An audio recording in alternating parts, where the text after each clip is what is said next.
Hello, my name is Julia Bray and I'm at St John's College and at the Oriental Institute, and the paper I'm going to give is about Arabic picture poetry, or rather about one particular motif used by one particular poet that then recurs.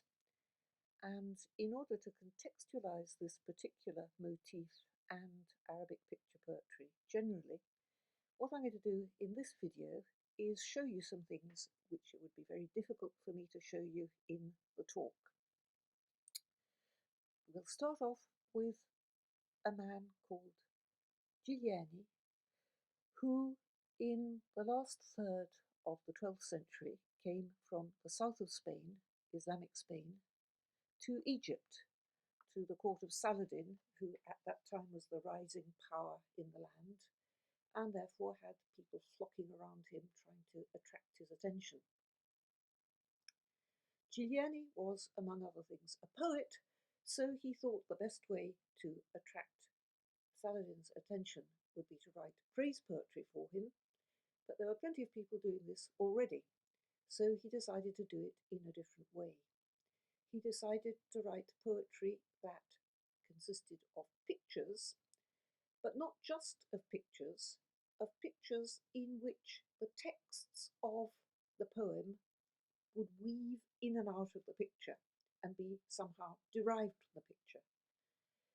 And his first attempt was quite a simple one, but it's intriguing because he apparently executed it, having rehearsed it of course, but executed it extempore. And we don't know how he did this, whether he did it on a piece of paper, whether he drew it on the wall, whether he drew it on the ground, what his instruments were for drawing it. He clearly used colours because that's how the poem works, but how did he do it? Anyway, this is the poem, the relatively simple poem, and as you can see, it's a star inscribed in a circle, and the poem weaves in and out of the geometrical figures. And there is an instruction here that says begin here, this little red word here. And so you go round the arms of the star and across and so on. And it gives you a perfectly coherent poem. This poem apparently got a mixed reception. There was somebody in the audience who said that's just trickery and anyway he wouldn't be able to do it again.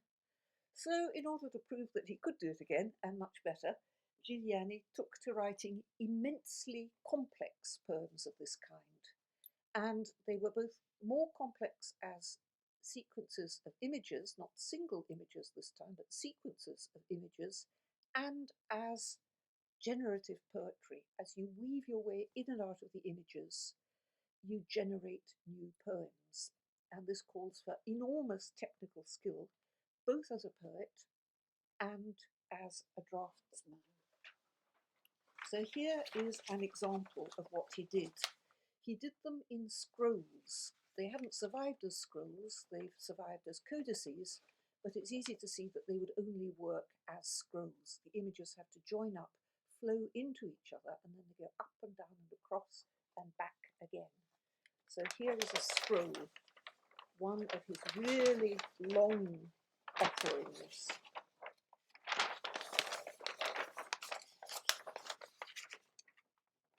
And that is one version of it.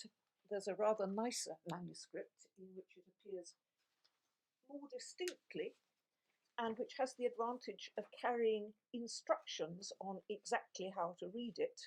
So here is a detail of this other manuscript, which is both much better executed and has all the instructions on how to derive the poems from the pictures.